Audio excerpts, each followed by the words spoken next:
Ma'am, what matters more today? ಯಾವುದು, ಡಿಗ್ರಿನಾ ಅಥವಾ ಸ್ಕಿಲ್ಸಾ? ಸ್ಕಿಲ್ ಇದ್ದವನು ಒಂದು ಹೆಜ್ಜೆ ಮುಂದೆ ಇಡ್ತಾನೆ. ಈಗ ಫೇಲ್ ಆದ student it's not a ending for him, it's not an end. ತನ್ನಲ್ಲಿ ಯಾವ ಸ್ಕಿಲ್ ಇದೆ ಅದಕ್ಕೆ ತಕ್ಕ ಏನ್ ಚಾನ್ಸಸ್ ಇದೆ ಅದನ್ನು ಬೆಳೆಸ್ಕೊಂಡು ಮುಂದೆ ಹೋದ್ರೆ ಖಂಡಿತ will be more successful than the rank out. ಪ್ರತಿಯೊಂದು ಕಂಪನಿಯವರು ನೋಡೋದು ನಿನ್ನಲ್ಲಿ ಏನು ನಾಲೆಜ್ ಇದೆ ಅಂತಲ್ಲ, ನಾಲೆಜ್ ಇಂಟರ್ವ್ಯೂ ತನಕ ನಿನ್ನನ್ನು ತಗೊಳ್ಳೋ ತನಕ ನಿನ್ನ ಕ್ವಾಲಿಫಿಕೇಶನ್ ನೋಡ್ತಾ ಇರೋದು. But once you are into the company, ನಿಮಗೆ ಅಲ್ಲಿ ಬೆಳಿಬೇಕಾದ್ರೆ, ನಿಮಗೆ ಅಲ್ಲಿ ಗ್ರೋ ಆಗಬೇಕಾದ್ರೆ ನಿಮ್ಮ skill counts a lot. AI ಬಂದ್ಮೇಲೆ ಪ್ಯಾನಿಕಿಂಗ್ ಸಿಚುವೇಶನ್ ಏನಪ್ಪಾ ಅಂತಂದ್ರೆ ಎಲ್ಲ ಜಾಬನ್ನ ಕಳ್ಕೋತೀವಿ ನಾವು ಅನ್ನುವಂಥದ್ದು. AI is changing jobs. ಈ ಟೈಮಲ್ಲಿ AI ಯೂಸ್ ಮಾಡಲಿಕ್ಕೆ ಗೊತ್ತಿಲ್ಲದವರು ಅವರು ಜಾಬ್ ಕಳ್ಕೊಳ್ತಾ ಇದ್ದಾರೆ. ಅವರ ಜಾಬ್ AI ಯೂಸ್ ಮಾಡಿ ಗೊತ್ತಿದ್ದವರಿಗೆ ಸಿಗ್ತಾ ಇದೆ.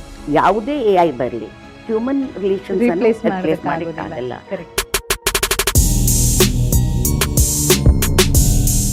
ನಿಮ್ಮ ಪ್ರಕಾರ ಲೈಫಲ್ಲಿ ಅಷ್ಟೇ ಅಲ್ಲ, ಸ್ಟಡೀಸ್ ಅಲ್ಲಿ ರ್ಯಾಂಕ್ ತಗೊಂಡವರು ಜೀವನದಲ್ಲಿ ಗೆಲ್ತಾರಾ? ಹಾಗೆ ಫೇಲ್ ಆದವರು ಸೋಲ್ತಾರಾ? ಏನನ್ಸುತ್ತೆ ನಿಮ್ಗೆ? ಇದ್ರ ಬಗ್ಗೆ ಬಹಳ ಚರ್ಚೆಗಳು ನಡೀತಾ ಇರುತ್ತೆ ಅಲ್ವಾ? ರಿಯಾಲಿಟಿ ಏನು? ಹಾಗೆ ನಾವು ಕೆಲವೊಂದ್ಸಲ ಯಾವುದೋ ಒಂದು ಕರಿಯರ್ನ ಚೂಸ್ ಮಾಡ್ಕೊಂಡು ಹೋಗ್ತಾ ಇರ್ತೀವಿ, ಆದ್ರೆ ಅದರಲ್ಲಿ ಸಕ್ಸಸ್ ಸಿಗುತ್ತೋ ಇಲ್ವೋ ಅನ್ನೋದು ನಮಗೆ ಗೊತ್ತಿರೋದಿಲ್ಲ. ಇನ್ ಕೆಲವೊಮ್ಮೆ ಪ್ಯಾಷನ್ನ, ಕರಿಯರ ಅಥವಾ ಹಣ ಮಾಡೋದು ಇಂಪಾರ್ಟೆಂಟಾ, ಪ್ಯಾಷನ್ನ, ಈ ತರದ ಬಹಳಷ್ಟು ಪ್ರಶ್ನೆಗಳು ನಮ್ಮ ಮನಸ್ಸಲ್ಲಿರುತ್ತೆ. ಇಂತಹ ಪ್ರಶ್ನೆಗಳಿಗೆಲ್ಲ ಉತ್ತರ ಕೊಡೋದಕ್ಕೆ ಅಂತ ಕ್ಯಾಂಪಸ್ ಕನೆಕ್ಟ್ ಅನ್ನುವಂತಹ ಒಂದು ಹೊಸ ಶೋ ಜೊತೆ ನಾನ್ ಬರ್ತಾ ಇದ್ದೀನಿ. ಅಂಡ್ ಇಲ್ಲಿ ನಾನೊಬ್ಳೆ ಅಲ್ಲ, ನನ್ನ ಜೊತೆಯಲ್ಲಿ ಬೇರೆ ಬೇರೆ ಫೀಲ್ಡ್ ಅಲ್ಲಿ ಕರಿಯರ್ ವಿಷಯದಲ್ಲಿ ನಿಮಗೆ ಗೈಡೆನ್ಸ್ ನೀಡುವಂತಹ ಎಕ್ಸ್ಪರ್ಟ್ಗಳು ನಮ್ಮ ಜೊತೆ ಇರ್ತಾರೆ. ಅಂಡ್ ಎಸ್, ಇವತ್ತಿನ ಕ್ಯಾಂಪಸ್ ಕನೆಕ್ಟ್ ಕಾರ್ಯಕ್ರಮದಲ್ಲಿ ನಮ್ಮ ಜೊತೆ ಇದ್ದಾರೆ ಅಶ್ವಿನಿ ಶೆಣೈ ಅವರು. ಹೌದು, ನಮ್ಮ ಮಂಗಳೂರಿನ ಗುಜರಾತಿ ಇಂಗ್ಲಿಷ್ ಮೀಡಿಯಂ ಹೈಸ್ಕೂಲ್ನ ಪ್ರಿನ್ಸಿಪಲ್ ಆಗಿರುವಂತಹ ಅಶ್ವಿನಿ ಶೆಣೈ ಅವರು ಇವತ್ತು ನಮ್ಮ ಜೊತೆ ಇದ್ದಾರೆ ಕ್ಯಾಂಪಸ್ ಕನೆಕ್ಟ್ ಕಾರ್ಯಕ್ರಮದಲ್ಲಿ. ಅವ್ರನ್ನ ನಮ್ಮ ಶೋಗೆ ವೆಲ್ಕಮ್ ಮಾಡುವಂತ ಸಮಯ. ನಮಸ್ತೆ ma'am, welcome to the show. ನಮಸ್ತೆ ಮೇಡಮ್. ಮೇಡಮ್, ಹೇಗಿದ್ದೀರಾ? ಚೆನ್ನಾಗಿದ್ದೀನಿ. ಈಗ ಕರಿಯರ್ ವಿಷಯಕ್ಕೆ ಬಂದ್ರೆ ತುಂಬಾ ಜನರಲ್ಲಿ ಇರುವಂತ ಪ್ರಶ್ನೆ, ಸಾಮಾನ್ಯವಾಗಿ ಈಗ PUC ರಿಸಲ್ಟ್ ಅಥವಾ SSLC ರಿಸಲ್ಟ್ ಬಂದ ತಕ್ಷಣ ನಾವು ರಿಸಲ್ಟ್ ನೋಡಿದ ತಕ್ಷಣ ಹೇಳ್ತೀವಿ, ರ್ಯಾಂಕ್ ಬಂದವರಿಗೆಲ್ಲ ಅಭಿನಂದನೆಗಳನ್ನ ಹೇಳೋದು ಅಥವಾ ಕಂಗ್ರಾಚುಲೇಟ್ ಮಾಡೋದು, ಓ ನೀವು ಲೈಫಲ್ಲಿ ಏನೋ ಮಾಡ್ಬಿಡ್ತೀರಾ, ಇನ್ನು ನಿಮ್ಮದು ಹೋಗ್ತಾ ಇರುತ್ತೆ ಸಾಧನೆಯ ಒಂದು ಮ್ಯಾಪ್ ಅನ್ನುವಂಥದ್ದು ಅನ್ನೋ ತರ ಮಾತಾಡ್ತೀವಿ. ಅದೇ ತರ ಫೇಲ್ ಆದವರು, ಕಮ್ಮಿ ಮಾರ್ಕ್ ತೆಕ್ಕೊಂಡವರು ಅಂತಂದ್ರೆ ಇವ್ರೇನೋ ಲೈಫಲ್ಲಿ ಏನು ಮಾಡಲ್ಲ, ಇವರು ಎವರೇಜ್, ಏನಿಲ್ಲ, ಇವ್ರ ಕತೆ ಮುಗೀತು ಅನ್ನುವಂತ ಒಂದು ಕನ್ಕ್ಲೂಷನ್ಗೆ ಬಂದ್ಬಿಡ್ತೇವೆ. ನಿಮ್ಮ ಪ್ರಕಾರ ಯಾವುದು ಇಲ್ಲಿ ವಿನ್ ಆಗುತ್ತೆ ಮೇಡಮ್? ಜನರಲ್ ಆಗಿ ಮಾತಾಡ್ಬೇಕಂದ್ರೆ ಎರಡಕ್ಕೂ ಇಂಪಾರ್ಟೆನ್ಸ್. ಬಟ್ ಈಗಿನ ಟೈಮಲ್ಲಿ ಎಸ್ಪೆಷಲಿ 21st ಸೆಂಚುರಿಲಿ skill is taking lead. 20th century ತನಕ ನಾಲೆಜಿಗೆ ಇಂಪಾರ್ಟೆನ್ಸ್ ಇತ್ತು. ಬಟ್ ಈಗ 21st ಸೆಂಚುರಿಲಿ ಏನಾಗಿದೆ ಅಂದರೆ ಸ್ಕಿಲ್ ಇದ್ದವನು ಒಂದು ಹೆಜ್ಜೆ ಮುಂದೆ ಇಡ್ತಾನೆ. ನಾಲೆಜ್ ನಿಮಗೆ ಯಾವುದೇ ಒಂದು ಜಾಬಿಗೆ ಇಂಟರ್ವ್ಯೂ ತನಕ ಕೊಂಡೋಗ್ತದೆ. ಮತ್ತೆ ಅಲ್ಲಿ ಗ್ರೋ ಆಗಲಿಕ್ಕೆ, ಸಸ್ಟೈನ್ ಆಗಲಿಕ್ಕೆ skill is very important. Whether it's problem solving, ಇನ್ನೊಂದು ಅಡಾಪ್ಟಬಿಲಿಟಿ, ಅಥವಾ ಇನ್ನು ಯಾವುದಾದ್ರು ಅಲ್ಲಿ ಸಿಚುವೇಶನ್ ಹೊಂದಿಕೊಳ್ಳಲಿಕ್ಕೆ, ಒಂದು ಗೊಂದಲವನ್ನು ಸೊಲ್ಯೂಷನ್ ಫೈಂಡ್ ಔಟ್ ಮಾಡಲಿಕ್ಕೆ, ಈ ಎಲ್ಲ ಸ್ಕಿಲ್ಸ್ 21st ಸೆಂಚುರಿ ಸ್ಕಿಲ್ಸ್ ಅಂತ ಕರಿತೇವೆ, ಅದು very very important. So here both are important, but skill is taking the lead. So ಈಗಿನ ಸಮಯದಲ್ಲಿ ಪ್ರತಿಯೊಬ್ಬರು ತಮ್ಮಲ್ಲಿ ಯಾವ ಸ್ಕಿಲ್ ಇದೆ ಅಂತ ಅರ್ಥಕೊಂಡು, ಈಗ ಫೇಲ್ ಆದ student it's not a ending for him, it's not an end. ತನ್ನಲ್ಲಿ ಯಾವ ಸ್ಕಿಲ್ ಇದೆ ಅದಕ್ಕೆ ತಕ್ಕ ಏನು ಚಾನ್ಸಸ್ ಇದೆ ಅದನ್ನು ಬೆಳೆಸ್ಕೊಂಡು ಮುಂದೆ ಹೋದ್ರೆ ಖಂಡಿತ will be more successful than the rank holder. ಇದನ್ನ ಪೇರೆಂಟ್ಸ್ ಮತ್ತೆ ಸಮಾಜ ಕೂಡ ಅರ್ಥ ಮಾಡ್ಕೋಬೇಕು ಅಂತ ಅನ್ಸುತ್ತೆ. Yes ma'am. ಮೇಡಮ್, ಈಗ ಇತ್ತೀಚಿನ ದಿನಗಳಲ್ಲಿ ಇದು ಜಾಸ್ತಿ. ಮೊದಲೆಲ್ಲ ಈ ಡಿಪ್ರೆಷನ್, ಮೆಂಟಲ್ ಇಲ್ನೆಸ್ ಇದನ್ನೆಲ್ಲ ನೋಡೇ ಇಲ್ಲ ಅಂತ ಹೇಳ್ಬೋದು ಹಿಂದಿನ ಜನರೇಷನ್ ಅವರು. ಆದ್ರೆ ಈಗ ಕೆಲವರಿಗೆ ಇದ್ದಕ್ಕಿದ್ದ ಹಾಗೆ ಕಂಪ್ಲೀಟ್ಲಿ ಲಾಸ್ಟ್ ಫೀಲಿಂಗ್, ನಾನು ಎಲ್ಲವನ್ನ ಕಳ್ಕೊಂಡ್ಬಿಟ್ಟೆ, ನಾನು ಸೋತ್ ಹೋದೆ, ಈ ತರ ಯಾರಿಗಾದ್ರೂ ಅನ್ಸಿದ್ರೆ ಫಸ್ಟ್ ಮಾಡ್ಬೇಕಾದ ಕೆಲಸ ಯಾವುದು ನಿಮ್ಮ ಪ್ರಕಾರ? ಲಾಸ್ಟ್ ಅಂದ್ರೆ ಕಳೆದು ಹೋಗೋದು. ಎಲ್ಲೋ ಒಂದ್ ಕಡೆ ಅವನಿಗೆ ಸ್ಯಾಟಿಸ್ಫ್ಯಾಕ್ಷನ್ ಸಿಗ್ತಾ ಇಲ್ಲ ನಾನು ಮಾಡೋದ್ರಲ್ಲಿ. ಅವನು ಕಂಪೇರ್ ಮಾಡ್ತಾ ಇದ್ದಾನೆ ಬೇರೆಯವರೊಟ್ಟಿಗೆ. ಕಂಪೇರ್ ಮಾಡಿ ನಾನು ಎಲ್ಲೋ ಕಳೆದು ಹೋಗಿದ್ದೇನೆ, ನನ್ಗೆ ಇಲ್ಲಿ ಅಸ್ತಿತ್ವನೇ ಇಲ್ಲ ಅಂತ ತಿಳ್ಕೊಳ್ತಾ ಇದ್ದಾನೆ. But it is the time to start. Take the first step. ನಿನ್ನಲ್ಲಿ ನಿನ್ನ ಏನು ಪ್ಯಾಷನ್ ಇದೆ ಅದನ್ನು ಒಂದು ಸ್ಟೆಪ್ ಈಗ ಇಡ್ಲಿಕ್ಕೆ ಸ್ಟಾರ್ಟ್ ಮಾಡು. That will take you to success. It's not the time to end or rethink. It's not ಅದು time, it's not the time wait ಮಾಡಬೇಡ, ಪರ್ಫೆಕ್ಟ್ ಟೈಮ್ ಬರ್ತದೆ. Today is the perfect time. ನಿನಗೆ ಯಾವ ದಿಶೆಯಲ್ಲಿ ನಿನಗೆ ಕೆಲಸ ಮಾಡಬೇಕಂತ ಇಂಟ್ರೆಸ್ಟ್ ಇದೆ ಆ ಗುರಿಯತ್ತ ಒಂದು ಹೆಜ್ಜೆ ಇಡು. ತನ್ನಿಂತಾನೇ ನಿನ್ನ ಆ ಇಂಟ್ರೆಸ್ಟ್, ನಿನ್ನ ಆ passion with the knowledge surely will you take you to success. ಅದರಿಂದ it's not the end, it's a beginning, new beginning. ಮೊದ್ಲು ಏನಂತ ಹುಡ್ಕೋಬೇಕು, ಹೌದು. ಯಾವ್ದಕ್ಕೋಸ್ಕರ ನಾನು ಬೇಜಾರಾಗಿದ್ದೀನಿ. ಅದೇ ಅದನ್ನು ಹುಡ್ಕೊಡ್ಬೇಕು. ಅದು ಅಲ್ಲ- ಎರಡು ರೀತಿಯಲ್ಲಿ ಬೇಜಾರಿರ್ಬೋದು. ಕರೆಕ್ಟ್. ಒಂದು, ನಿನ್ ಪ್ಯಾಷನ್ ಅನ್ನು ಫಾಲೋ ಮಾಡಿ ಹೋದಿ, ನಿಂಗೆ ಅದರಿಂದ ಫಿನಾನ್ಷಿಯಲ್ ಸ್ಯಾಟಿಸ್ಫ್ಯಾಕ್ಷನ್ ಸಿಗ್ತಾ ಇಲ್ಲ, ಹಣದ ಅವಶ್ಯಕತೆ ನಿಂದು ಈಗ ನೀನು ಗ್ರೋ ಆಗ್ತಾ ಇಲ್ಲ ಅಂತ ಕಾಣ್ಬೋದು. ಇಲ್ಲ, ನೀನು ಹಣಕ್ಕೋಸ್ಕರ ಒಂದು ಜಾಬಿಗೆ ಹೋಗಿ ಕರಿಯರಿಗೆ ಹೋಗಿದ್ದಿ, ಬಟ್ ಅಲ್ಲಿ ನಿನ್ನ ಪ್ಯಾಷನ್ಗೆ ವ್ಯಾಲ್ಯೂವೇ ಇಲ್ಲ, ನಿನ್ನ ಟೈಮ್ ಕೊಡ್ಲಿಕ್ಕೆ ಆಗ್ತಾ ಇಲ್ಲ. ಮೇಜರ್ ಇದೆರಡು ರೀಸನ್ಸ್ ಇರ್ತದೆ ಗೆಟಿಂಗ್ ಲಾಸ್ಟಿಗೆ. ಸೊ ಆಗ if you are not happy with the passion ಮಾಡ್ಲಿಕ್ಕೆ ಆಗ್ತಾ ಇಲ್ಲ, side by side grow time ಕೊಡೋದಕ್ಕೆ. ಫೈನಾನ್ಷಿಯಲ್ ಗ್ರೋ ಆಗ್ತಾ ಇಲ್ಲ, ನಿನ್ನ ಪ್ಯಾಷನಲ್ಲಿ ಕ್ರಿಯೇಟಿವಿಟಿ ಆ್ಯಡ್ ಮಾಡು. ಈಗ it's the time of creativity. ಪ್ರತಿ ಒಂದು ಚಾ ಮಾಡೋದ್ರಿಂದ ಹಿಡಿದು ಡಿಜಿಟಲ್ ಅಲ್ಲಿ ಎಲ್ಲಿ ಒಂದು ನಿಮ್ಮತನ ನೀವು ಉಳಿಸ್ಕೊಳ್ಳಿಕ್ಕೆ ಟ್ರೈ ಮಾಡ್ತೀರಿ, ಅಲ್ಲಿ ನೀವು ಸಕ್ಸಸ್ ಆಗ್ತೀರಿ. That icing on the cake is very important ಈ ಟೈಮಲ್ಲಿ. ಕರೆಕ್ಟ್. ನಾವು ಹಿಂದೆ ಯಾವ್ದಾದ್ರು ಕೆಲಸ ಮಾಡೋದಕ್ಕೆ ಆಗ್ಲಿಲ್ಲ ಅಂತಂದ್ರೆ ಬೆಸ್ಟ್ ಟೈಮ್ ಅಂತಂದ್ರೆ ಇವತ್ತು, ಎಸ್ ಈ ಕ್ಷಣ. ಎಸ್. ಮತ್ತೆ ಅಯ್ಯೋ ನಾನು ಮಾಡ್ಲಿಲ್ವಲ್ಲ ಅಂತ ಹೇಳುವಂತ ಮಾತು. ಅದಕ್ಕೋಸ್ಕರ ನೀವು ಆ ಕಳೆದೋಗೋ ಫೀಲಿಂಗ್ ಅನುಭವಿಸ್ತಾ ಇದ್ದೀರಿ. ಎಲ್ಲೋ ನಿಮ್ಮೊಳಗೆ ನಿಮ್ಗೆ ಆ ಸ್ಯಾಟಿಸ್ಫ್ಯಾಕ್ಷನ್ ಸಿಗ್ತಾ ಇಲ್ಲ. ಸೊ ಆದ್ರಿಂದ ನೀವು ಎಲ್ಲೋ ಕಳ್ದೋಗಿದ್ದೀರಾ ಅಂತ ಅನ್ಕೊಳ್ತೀನಿ. ಇಂಥ ವಿಚಾರಗಳನ್ನೆಲ್ಲ ಈ ಪ್ರೈಮರಿ ಸ್ಕೂಲ್ ಬೋರ್ಡ್ಗಳಲ್ಲೆಲ್ಲ ಬರ್ದಿಡ್ತಾ ಇದ್ರು, ನನಗೆ ನೆನಪಿರೋ ಹಾಗೆ. ಹೌದು ಕೋಟ್ಸ್ ಎಲ್ಲ ಹೌದು. ಹಿಂದೆ ಸಮಯ ಕಾಲ ಮಿಂಚಿ ಹೋಯ್ತು ಅಂತ ಚಿಂತೆ ಮಾಡ್ಬೇಡ, ಹಿಂದೆ ಮಾಡೋದಕ್ಕಾಗ್ಲಿಲ್ಲ ಅಂತಂದ್ರೆ ಈಗ ಮಾಡು, ಈಗ ಈಗ ಟೈಮ್ ಮಾಡು. ಇದೆ ಅಂತ. This is the right Correct. Time ಅಂತ. Yes ma'am. Ma'am, what matters more today?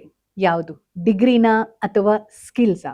Honest ಆಗಿ ಹೇಳೋದಾದ್ರೆ ಜಗತ್ತನ್ನ ಗೆಲ್ತಾ ಇರೋದು ಅಥವಾ ಜಗತ್ತನ್ನ ನಾವು ಗೆಲ್ಲೋ ಹಾಗೆ ಮಾಡ್ತಿರೋದು ಯಾವುದು ನಿಮ್ಮ ಪ್ರಕಾರ? It is both.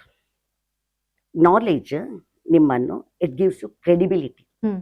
ನಿಮಗೆ ಆ ಬಾಗಿಲಿನ ತನಕ ಹೋಗ್ಲಿಕ್ಕೆ ಏನು ಕಂಪಿಟೆನ್ಸಿ ಬೇಕು ಅಥವಾ ಏನು ಇದು ಬೇಕು, ಎಫಿಷಿಯನ್ಸಿ ಬೇಕು, ಅದು ಕೊಡ್ತದೆ. But skills give you employability. That too ಈ 21ನೇ ಶತಮಾನದಲ್ಲಿ ಪ್ರತಿಯೊಂದು ಕಂಪನಿಯವರು ನೋಡೋದು ನಿನ್ನಲ್ಲಿ ಏನು ನಾಲೆಜ್ ಇದೆ ಅಂತಲ್ಲ. ನಾಲೆಜ್ ಇಂಟರ್ವ್ಯೂ ತನಕ, ನಿನ್ನನ್ನು ತಗೊಳ್ಳೋ ತನಕ ನಿನ್ನ ಕ್ವಾಲಿಫಿಕೇಶನ್ ನೋಡ್ತಾರೆ ಅವರು. But once you are into the company, ನಿಮಗೆ ಅಲ್ಲಿ ಬೆಳಿಬೇಕಾದ್ರೆ, ನಿಮಗೆ ಅಲ್ಲಿ ಗ್ರೋ ಆಗಬೇಕಾದ್ರೆ ನಿಮ್ಮ skill counts a lot. Either it is life skill, or it's a learning skill, or it is a information skill. Exactly, ಅದೇ ಹೇಳೋದು. ಈಗ ರ್ಯಾಂಕ್ ನಾವು ತಗೊಳ್ತೀವಿ ಅಂತಂದ್ರೆ ದಟ್ ಈಸ್ ಯುವರ್ ನಾಲೆಜ್. ನೀನೇನು only ಓದಿ ಗೇನ್ ಮಾಡಿದ್ಯಾ ಅಂತ. ನಾಲೆಜ್ ಅನ್ನ ಹೇಗೆ ಅಪ್ಲೈ ಮಾಡ್ಬೇಕು ಅಂತ ಗೊತ್ತಿಲ್ಲದೆ ಇದ್ರೆ ನೀನ್ ತಗೊಂಡ ಸರ್ಟಿಫಿಕೇಟ್ಗೆ ಏನು ವ್ಯಾಲ್ಯೂ ಇಲ್ಲ. ಅದನ್ನೇ ಈಗ ಸ್ಕೂಲಲ್ಲಿ ನಾವು ಯೂಸ್ ಮಾಡ್ಲಿಕ್ಕೆ ಟ್ರೈ ಮಾಡ್ತಾ ಇದ್ದೀವಿ. Recently CBSE has brought the changes in the curriculum. NEP ಅನ್ನು ಇಂಟ್ರೊಡ್ಯೂಸ್ ಮಾಡ್ತಾ ಇದ್ದಾರೆ. ಸೊ ಅದರ ಮೇಲೆ ಈಗ ರೀಸೆಂಟ್ಲಿ ಒಂದು 7 ಚೇಂಜಸ್ ತಂದಿದ್ದಾರೆ. ಅಲ್ಲಿ ಸ್ಕಿಲ್ಲಿಗೆ ತುಂಬಾನೇ ಇಂಪಾರ್ಟೆನ್ಸ್ ಕೊಡ್ತಾ ಇದ್ದಾರೆ. The start Kaushal Bodh, 6th ಇಂದ ಕೌಶಲ್ ಬೋಧ್ ಅಂತ ಒಂದು ಸ್ಟಾರ್ಟ್ ಮಾಡ್ತಾ ಇದ್ದಾರೆ. There they are trying to give skill, all the skills to the students. ಗ್ರೂಪಲ್ಲಿ ವರ್ಕ್ ಮಾಡಲಿಕ್ಕೆ, ಕಮ್ಯುನಿಕೇಷನ್ ಡೆವಲಪ್ ಮಾಡಲಿಕ್ಕೆ, ಲೀಡರ್ಶಿಪ್ ತಗೊಳ್ಳಿಕ್ಕೆ, ಪ್ರಾಬ್ಲಮ್ ಸಾಲ್ವಿಂಗ್, ರೀಸನಿಂಗ್ ಕೊಟ್ಟು ಅಪ್ಲೈ ನಾಲೆಜನ್ನು ಅಪ್ಲೈ ಮಾಡಲಿಕ್ಕೆ, 3 ಥರದ ಸ್ಕಿಲ್ ಡೆವಲಪ್ ಮಾಡಲಿಕ್ಕೆ ಅಲ್ಲಿ ಇಂಪಾರ್ಟೆನ್ಸ್ ಕೊಡ್ತಾ ಇದ್ದಾರೆ. That is work with machines and materials, work with life skills, life forms, work with human resource. ಆದ್ದರಿಂದ ಈ 3 ಸ್ಕಿಲ್ ನಾವು ಆ ಲೆವೆಲಲ್ಲಿ ಡೆವಲಪ್ ಮಾಡಿದರೆ that will go a long way. Finally education system change ಆಗ್ಬೇಕು ಅಂತ ತುಂಬಾ ಜನ ಇದ್ರ ಬಗ್ಗೆ ತಿಳ್ಕೊಂಡಿರೋರು ಹೇಳ್ತಾ ಇದ್ರು. ಅಂಡ್ ಕೊನೆಗೂ ಅದನ್ನ ಕಾಣ್ತಾ ಇದೀವಿ ಈಗ ನಾವು, ಅಲ್ವಾ? ಆಗ್ತಾ ಇದೆ. ನಿಜವಾಗ್ಲೂ ಖುಷಿ ಆಗ್ತಾ ಇದೆ. ನೆಕ್ಸ್ಟ್ ಅಕಾಡೆಮಿಕ್ ಇಯರ್ ಇಂದ ಇಟ್ ಇಂಟ್ರೊಡ್ಯೂಸ್ ಆಗ್ತಾ ಇದ್ದಾರೆ, ಮ್ಯಾಂಡೇಟರಿ ಮಾಡಿದ್ದಾರೆ CBSE. ಎಸ್, ಇದೊಂದು ನಿಜವಾಗ್ಲೂ ಸೆಲೆಬ್ರೇಟ್ ಮಾಡ್ಬೇಕಾದಂತ ವಿಷಯ. ಇನ್ನು ಮ್ಯಾಮ್, AI ಬಂತು. AI ಬಂದ್ಮೇಲೆ ಪ್ಯಾನಿಕಿಂಗ್ ಸಿಚುವೇಶನ್ ಏನಪ್ಪಾ ಅಂತಂದ್ರೆ ಎಲ್ಲಾ ಜಾಬ್ನ ಕಳ್ಕೋತೀವಿ ನಾವು ಅನ್ನುವಂಥದ್ದು. ಒಂದ್ ಕಡೆ AI ಜಾಬ್ನ ಕಳ್ಕೊಳ್ಳೋ ಹಾಗೆ ಮಾಡ್ತಾ ಇದೆ ಅನ್ನೋದು ಒಂದು ಸುದ್ದಿ ಆದ್ರೆ, ಇನ್ನೊಂದ್ ಕಡೆ ಅಪರ್ಚುನಿಟೀಸ್ ನ ಬಿಲ್ಡ್ ಮಾಡ್ತಾ ಇದೆ ಅನ್ನುವಂಥದ್ದು ಇನ್ನೊಂದು ಸುದ್ದಿ. ಸೊ ಇದ್ರಲ್ಲಿ ಯಾವುದು ಎಕ್ಸಾಕ್ಟ್ಲಿ ಟ್ರೂ? ನಿಮ್ಗೆ ಏನ್ ಅನ್ಸುತ್ತೆ madam? Honestly speaking, both. More important, ನಿಜವಾಗಿ ಹೇಳಬೇಕಂದ್ರೆ AI is changing jobs. It is neither removing the jobs. More important, it is creating the job. ಅಂದರೆ ಓಲ್ಡ್ ಫ್ಯಾಷನ್ ಅಥವಾ ಏನು ಜಾಬ್ಸ್ ಇದೆ ಅದನ್ನು ರಿಮೂವ್ ಮಾಡ್ತಾ ಇದೆ. ಸೊ ಈ ಟೈಮಲ್ಲಿ AI ಯೂಸ್ ಮಾಡಲಿಕ್ಕೆ ಗೊತ್ತಿಲ್ಲದವರು ಅವರು ಜಾಬ್ ಕಳ್ಕೊಳ್ತಾ ಇದ್ದಾರೆ.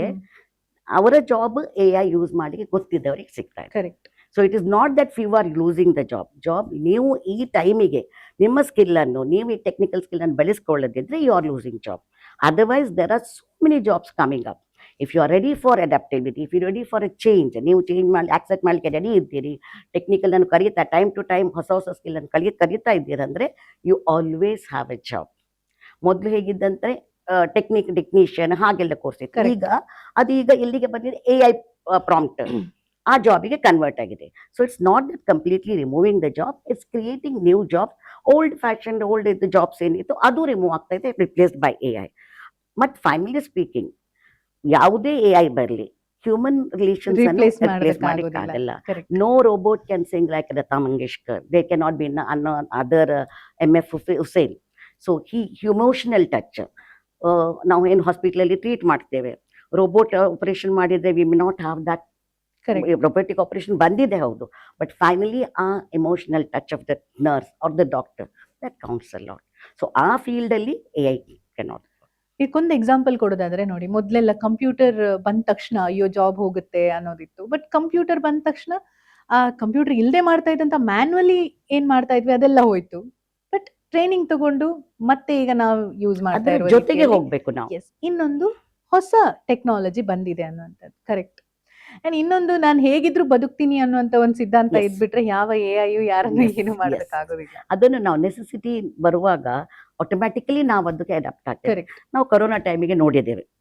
ದಟ್ ಇಸ್ ದ ಹೇಗೆ ನಾವು ಬೆಸ್ಟ್ ಹೋರಾಟ ಎಕ್ಸಾಂಪಲ್. ಮಾಡಿ ಗೆದ್ವಿ. ಹೇಗೆ ಗೌರ್ಮೆಂಟ್ ಅದನ್ನು ಸ್ಪ್ರೆಡ್ ಮಾಡೋಕ್ಕೆ ನಿಲ್ಲಿಸ್ಲಿಕ್ಕೆ ಯಾವ ತರ ಸ್ಟೆಪ್ ತಗೊಂಡಿತ್ತು, ಪ್ರಾಬ್ಲಮ್ ಸಾಲ್ವಿಂಗ್ ಸ್ಕಿಲ್ ಎಲ್ಲಿ ಯೂಸ್ ಮಾಡಿತ್ತು, ಹೇಗೆ ನಾವು ಮದ್ದು ಕಂಡುಹಿಡಿದೇವೆ, ಅದಕ್ಕೆ vaccination ಕಂಡುಹಿಡಿದೆವು.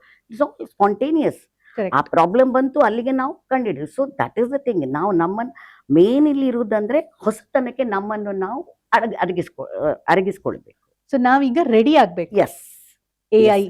it is not time to say that should we fear, shall we fear.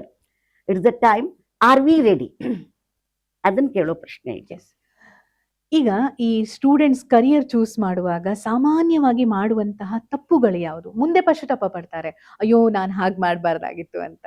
ಅಂತಹ ವಿಚಾರಗಳು ಯಾವುದೆಲ್ಲ ಅಂತ ನಿಮ್ಗೆ ಅನ್ಸುತ್ತೆ? ಇದು ಆಕ್ಚುಲಿ ನಂದು practical experience.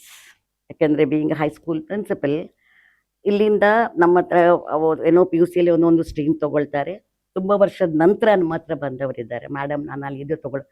Not only that, it's my personal experience also. I am BCom graduate. ನಿಮ್ಗೆ ಗೊತ್ತುಂಟು, ನಮ್ಮ ಟೈಮಲ್ಲಿ ಏನೋ ಕರಿಯರ್ ಗೈಡೆನ್ಸ್ ಇರಲಿಲ್ಲ, ಏನೂ ಇರಲಿಲ್ಲ. PUC SSLC ಆಯಿತು, ಸೈನ್ಸ್ ತುಂಬಾ ಅವಾಗ ಹುಷಾರಿದ್ದ ಮಕ್ಕಳಿಗೆ, ಜಾಸ್ತಿ marks ತೆಗೆದ್ರೆ ಮತ್ತೆ science. ಜಾಬಿಗೆ ಡಾಕ್ಟರ್ ಅದಾಗ್ಲಿಕ್ಕೆ. ಸೊ ಅದು ನಮಗೆ ರೀಚ್ ಇರಲಿಲ್ಲ. ನೆಕ್ಸ್ಟ್ ಆಪ್ಷನ್ ಇಸ್ ಕಾಮರ್ಸ್, ಹೋದೆವು.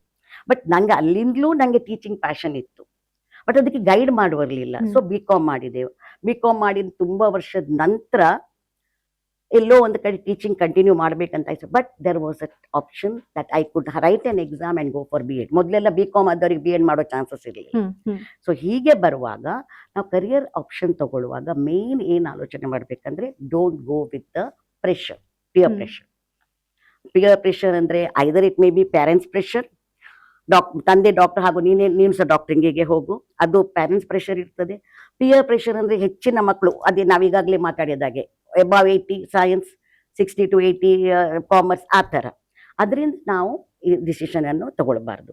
ಸೆಲ್ಫ್ ಇನ್ಯೂಮರೇಟ್, ನಿಮ್ಮನ್ನು ನೀವು ಅರ್ಥ ಮಾಡಿಕೊಳ್ಳಿ, ನಿಮಗೆ ಯಾವುದು ಇಂಟ್ರೆಸ್ಟ್, ಅದಕ್ಕೆ ತಕ್ಕ ನೀವು ಡಿಸಿಷನ್ ತಗೊಳ್ಬೇಕಾಗ್ತದೆ.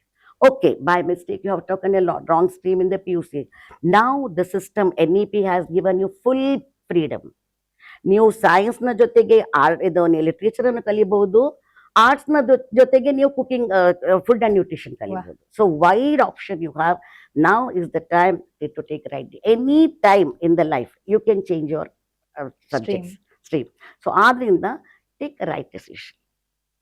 ಎಸ್, ಖಂಡಿತ. ಮೊದ್ಲೆಲ್ಲ ಇಲ್ಲದೆ ಇರೋರು ಅದೆಷ್ಟೋ ಪಶ್ಚಾತ್ತಾಪ ಪಟ್ಕೊಂಡಿದ್ರು, ಹಾಗೆ ಮಾಡಬಾರ್ದಾಗಿತ್ತು. ಈಗ ನೀವು ಹೇಳಿದ ಹಾಗೆ ಅವ್ರು ರಿಸರ್ಚ್ have a- ಮಾಡ್ಬೇಕಷ್ಟೇ. ಅಯ್ಯೋ ಪಕ್ಕದ ಮನೆಯವ್ರು ತಗೊಂಡ್ರು, ತುಂಬಾ ರಿಸರ್ಚ್ ಮಾಡ್ಬೇಕು. ರಿಲೇಟಿವ್ಸ್ ತಗೊಂಡ್ರು, ನನ್ನ ಫ್ರೆಂಡ್ ಹೋಗ್ತಿದ್ದಾನೆ ಆ ಕೋರ್ಸ್ಗೆ, ಅದಕ್ಕೆ ನಾನು ಹೋಗ್ತಾ ಇದ್ದೀನಿ ಅಂತ. ಈ ತರದ ತಪ್ಪುಗಳನ್ನು. ಇನ್ನೊಂದು ಮೇಡಮ್ ನಾನು ಒಬ್ಸರ್ವ್ ಮಾಡಿದ್ದು, ಕಾಲೇಜ್ನ ಬಿಲ್ಡಿಂಗ್ ಗಳನ್ನ ನೋಡಿ, ಸ್ಕೂಲ್ ಬಿಲ್ಡಿಂಗ್ ಗಳನ್ನ ನೋಡಿ ಅದನ್ನ ಸೆಲೆಕ್ಟ್ ಮಾಡೋದು, ಇನ್ಫ್ರಾಸ್ಟ್ರಕ್ಚರ್ ಚೆನ್ನಾಗಿದೆ ಅಂತ. ಕಾಲೇಜ್ ಬಿಲ್ಡಿಂಗ್ ಗಿಂತ ನನ್ನ ಫ್ರೆಂಡ್ಸ್ ಎಲ್ಲ ಆ ಕಾಲೇಜಿಗೆ ಹೋಗ್ತಾ ಇದ್ದಾರೆ. ಬಿಲ್ಡಿಂಗ್ ಒಂದು, ಇನ್ನೊಂದು ನನ್ನ ಫ್ರೆಂಡ್ಸ್ ಎಲ್ಲ ಪುನಃ ಆ- ನಾವೆಲ್ಲ ಒಟ್ಟಿಗೆ ಒಟ್ಟಿಗೆ ಕಂಟಿನ್ಯೂ ಇರ್ಬೇಕು ಆಗ್ತೀವಲ್ವಾ ಅಂತ. ಅಂತ. ಇದು ದೊಡ್ಡ ಅಲ್ಲಿ- ಮಿಸ್ಟೇಕ್. ಅಲ್ಲಿ ಸ್ಟ್ರೀಮ್ ಅನ್ನು ಕನ್ಸಿಡರ್ ಮಾಡುದಿಲ್ಲ. ಆ ಸ್ಟ್ರೀಮಿಗೆ ಅವನಿಗೆ ಬೇಕಾದ ಸ್ಟ್ರೀಮಿಗೆ ಅವನಿಗೆ ಸೀಟ್ ಸಿಗ್ಲಿಲ್ಲ, ಬಟ್ ನನ್ನ ಫ್ರೆಂಡ್ಸ್ ಅಲ್ಲಿದ್ದಾರೆ, ಸೊ ಐ ಆಮ್ ಜಾಯ್ನಿಂಗ್ ಇಡೀ ಕರಿಯರ್ ಅನ್ನ ಅಲ್ಲಿಗೆ ಸಿಲ್ಲಿ ಮಿಸ್ಟೇಕ್ ಇಂದ ಫ್ರೆಂಡ್ಶಿಪ್ ಕಂಟಿನ್ಯೂ ಆಗ್ಬಹುದು, ಆದ್ರೆ ಕರಿಯರ್ ಫ್ಯೂಚರ್. ಫ್ಯೂಚರ್ ಸೊ ಅಲ್ಲಿ ದೊಡ್ಡ ತಪ್ಪು ಮಾಡ್ತಾ ಈ ಇದ್ದಾರೆ. ತಪ್ಪನ್ನ ಮಾಡಬಾರ್ದು. ಕೆಲವು ಕಡೆ ಪ್ಯಾರೆಂಟ್ಸ್ ಕಾಂಟ್ರಿಬ್ಯೂಷನ್ ಉಂಟು, ಆ ಮಗುವಿನ ಹತ್ರ ಕೇಳುದಿಲ್ಲ. ಅವ್ರಿಗೆ ನನ್ನ ಕನಸು ಏನಿತ್ತು ಅದು ಫುಲ್ಫಿಲ್ ಮಾಡ್ಲಿಕ್ಕೆ ಆಗ್ಲಿಲ್ಲ ಕೆಲವು ಪ್ಯಾರೆಂಟ್ಸಿಗೆ. ಸೊ ಅದನ್ನು ತಮ್ಮ ಮಕ್ಕಳಿಂದ ಪೂರೈಸ್ಲಿಕ್ಕೆ ನೋಡ್ತಾ ಇದ್ದಾರೆ. So they pressurise. ಕರೆಕ್ಟ್. ಅದಕ್ಕೆ ಹೇಳ್ತಾರೆ, ಮಕ್ಕಳು ನಿಮ್ಮ ಕನಸುಗಳನ್ನ ಪೂರೈಸೋ ಯಂತ್ರಗಳನ್ನಾಗಿ ಮಾಡಬೇಡಿ, ಅವರಿಗೂ ಅವರದ್ದೇ ಆದಂತ ಕನಸುಗಳಿವೆ, ಅವರನ್ನ ಬಿಟ್ಬಿಡಿ ಅಂತ. ಅವ್ರಿಗೆ ಏನ್ ಬೇಕೋ ಅದನ್ನ ಕೊಡಿ, ಮತ್ತೆ ಅವ್ರು ಮಾಡ್ಕೊಂಡು ಹೋಗ್ತಾರೆ ಅಂತ. ಎಸ್. ಈಗ ಮೇಡಮ್, ಒಂದು ಫಿನಾನ್ಷಿಯಲ್ ಸ್ಟೆಬಿಲಿಟಿ. ಹಣ ಎಲ್ಲವನ್ನ ಮಾಡೋದಿಲ್ಲ, ಹಣ ಇಲ್ಲದೆ ಇದ್ರೂ ತೊಂದರೆ ಇಲ್ಲ, ಆದ್ರೆ ಬೇರೆ ಎಲ್ಲ ಬೇಕು ಅಂತ ಹೇಳ್ತಾರೆ. ಆದ್ರೆ ಹಣ ಬೇಕೇ ಬೇಕು ಅನ್ನೋದು ಸತ್ಯ. ಹಣ ಇಲ್ಲದೆ ಇದ್ರೆ ಬದುಕೋದಕ್ಕಾಗೋದಿಲ್ಲ. ಈಗ ಒಬ್ಬನಿಗೆ ಚೂಸ್ ಮಾಡುವಾಗ ಫಿನಾನ್ಷಿಯಲ್ ಸ್ಟೆಬಿಲಿಟಿ ಕಡೆಗೆ ಅವನು ಜಾಸ್ತಿ ಫೋಕಸ್ ಮಾಡ್ಬೇಕಾ, ಅಥವಾ ಅವನ ಪ್ಯಾಷನ್ ಕಡೆಗೆ? ಅವ್ನಿಗೇನೋ ಇಷ್ಟ ಇರುತ್ತೆ, ಅದು ಹಣ ಕೊಡುತ್ತೆ ಅಂತ ಹೇಳೋದಕ್ಕಾಗಲ್ಲ ಇನಿಷಿಯಲಿ. ಅವನಿಗೆ ಅದು ಇಷ್ಟ, ಅದು ಅವನಿಗೆ ಖುಷಿ ಕೊಡುತ್ತೆ. ಈಗ ಅವನು ಯಾವ ರೀತಿ ಆಯ್ಕೆ ಮಾಡ್ಕೋಬೇಕು, ಫಿನಾನ್ಷಿಯಲ್ ಸ್ಟೆಬಿಲಿಟಿನ ಅಥವಾ ಅವನ ಪ್ಯಾಷನ್? ಹ್ಯಾಪಿ ಪರ್ಸನ್ ಅಥವಾ ಒಂದು ಸಕ್ಸಸ್ಫುಲ್ ಪರ್ಸನ್ ಎರಡನ್ನೂ ಮಾಡಬೇಕು. Strive and thrive. ಸ್ಟ್ರೈವ್ ಅಂದರೆ ಫಿನಾನ್ಷಿಯಲ್ ಸ್ಟೆಬಿಲಿಟಿ, ಥ್ರೈವ್ ನಿನಗೆ ಸಂತೋಷ ಕೊಡೋದು. ಎರಡೂ important. So don't blindly follow the passion, ಆದರೆ ಡೋಂಟ್ ಇಗ್ನೋರ್ ಫಿನಾನ್ಷಿಯಲ್ ಸ್ಟೆಬಿಲಿಟಿ. ಎರಡನ್ನೂ ಬ್ಯಾಲೆನ್ಸ್ ಮಾಡಿಕೊಂಡೋಗೋದು ಅದು ತುಂಬ ಇಂಪಾರ್ಟೆಂಟ್. ನಿಮಗೆ ನಿಮ್ಮ ಪ್ಯಾಷನಿಗೆ ತಕ್ಕ ಜಾಬ್ ಸಿಗಲಿಲ್ಲ, you are in need of money, ನಿಮಗೆ ಹಣ ಬೇಕು, ಈಗ ಜಾಯ್ನ್ ಆಗಿ side by side as a side passion ನಿಮ್ಮ ಪ್ಯಾಷನನ್ನು ಕಂಟಿನ್ಯೂ ಮಾಡಿ. ಪ್ಯಾಷನ್ಗೆ ಹಿಂದೆ ಹೋಗಿದ್ದೀರಿ, ಫಿನಾನ್ಷಿಯಲ್ ಸಿಗ್ತಾ ಇಲ್ಲ, there is lot of opportunity ನಾವು. ನಿಮ್ಮ ಕ್ರಿಯೇಟಿವಿಟಿಯನ್ನು ನಿಮ್ಮ ಫೀಲ್ಡಲ್ಲಿ ತೋರಿಸಿ. You will stand out of the mob. You will get financial flow ತನ್ನಿಂತಾನೇ ಬರ್ತದೆ. ನಿಮ್ಮ ತನವನ್ನು ಅದರಲ್ಲಿ ಒಂದು ಮಾರ್ಕನ್ನು ಕೊಟ್ಟರೆ ತನ್ನಿಂತಾನೇ ಬರ್ತದೆ. ನಾವೀಗ ನೋಡ್ತಾ ಇದ್ದೀವಿ, ಮೊದಲು ನಾವು ಒಂದು ಕುಕ್ ಅಂತ ಕರೀತಾ ಇದ್ದೀವಿ, ಈಗ chef, because he has given his touch to that. Simply ಆ ಹೆಸರು ಬರಲಿಲ್ಲ, ಆ ಪ್ರೊಫೆಷನಲಿಸಮ್ ಅದಲ್ಲಿ ತಂದಿದ್ದಾರೆ. ಪ್ರತಿ ಒಂದರಲ್ಲಿ ಈಗ ಡೆಪ್ತಿಗೆ ಹೋಗ್ತಾ ಇದ್ದೇವೆ ನಾವು. ಒಂದೊಂದು ಫೀಲ್ಡಲ್ಲೂ ನೋಡಿದ್ರು, ಅಡಿಗೆ ಆಗಲಿ, ಡಾಕ್ಟ್ರಿಂಗ್, ಮೆಡಿಕಲ್ ಆಗಲಿ, ಇಂಜಿನಿಯರಿಂಗ್ ಆಗಲಿ, ಪ್ರತಿ ಒಂದರಲ್ಲಿ minute options. There is thousands of options. ನಿಮ್ಮತನವನ್ನು ಪ್ರೂವ್ ಮಾಡಲಿಕ್ಕೆ ನಿಮಗೆ ಪ್ರತಿಯೊಂದು ಫೀಲ್ಡಲ್ಲಿ ಅವಕಾಶ. ಆದರೆ ಅದನ್ನು ಬೆಳೆಸ್ಕೊಂಡು ಹೋಗೋದು ನಿಮ್ಮ ಕರ್ತವ್ಯ. ಅದನ್ನು ಐಡೆಂಟಿಫೈ, ಎಲ್ಲಿ ಅದಕ್ಕೆ ಆಪರ್ಚುನಿಟಿ ಇದೆ, ಎಲ್ಲೆಲ್ಲಿ ಕೋರ್ಸ್ ಇದೆ, ಲೈಫ್ ಎಂಡ್ ತನಕ you should be a learner. Then only will be success. Exactly. ಇನ್ನು ಪ್ಯಾಷನ್ಗೆ ನಾವು ದಿನಕ್ಕೆ 1 ಗಂಟೆ ಆದ್ರೂ ಟೈಮ್ ಮಾಡಿಕೊಳ್ಳೇಬೇಕು ಅಂತ. ಎಷ್ಟೋ ಜನ ಪಾಪ ಸ್ಕೂಲ್ ಕಾಲೇಜ್ ಡೇಸ್ ಅಲ್ಲೆಲ್ಲ ಒಳ್ಳೆ ಹಾಡ್ತಾರೆ, ಒಳ್ಳೆ ಡ್ಯಾನ್ಸ್ ಮಾಡ್ತಾರೆ, ಒಳ್ಳೆ ಆರ್ಟಿಸ್ಟ್ ಆಗಿರ್ತಾರೆ, ಆಮೇಲೆ ಎಲ್ಲ ಮರ್ತೇ ಬಿಡ್ತಾರೆ. ಅವ್ರಿಗೆ ನಾನು ಹಾಗಾಗಿದ್ದೀನಿ ಅನ್ನೋದೇ ಅವ್ರಿಗೆ ಒಂದು ರೋಬೋಟಿಕ್ ತರ ಅವರು ಹಣ, ಕೆಲಸ, ಮನೆ, ಇದರಲ್ಲಿ ಲೈಫ್.